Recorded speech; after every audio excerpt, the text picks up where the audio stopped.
ನಾಡಿನ ಸಮಸ್ತ ಜನತೆಗೆ ಸ್ವಾತಂತ್ರ್ಯ ದಿನಾಚರಣೆಯ ಶುಭಾಶಯಗಳು.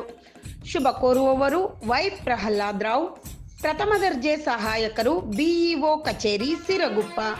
ಭಾರತಾಂಬೆ ನಿನ್ನ ಜನ್ಮದಿನ, ಭಾರತೀಯರ ಶೌರ್ಯ ಮೆರೆದ ದಿನ, ಗಂಡೆದೆ ವೀರರಲ್ಲಿ ಗುಂಡಿಗೆ ಪ್ರಾಣ ಚೆಲ್ಲಿ ನಿನ್ನನ್ನು ಬಿಡಿಸಿದ ಇದೇ ದಿನ, ಜನ್ಮ ಕೊಡಿಸಿದ ಮಹಾದಿನ. ಭಾರತಾಂಬೆ ನಿನ್ನ ಜನ್ಮದಿನ, ಭಾರತೀಯರ ಶೌರ್ಯ ಮೆರೆದ ದಿನ.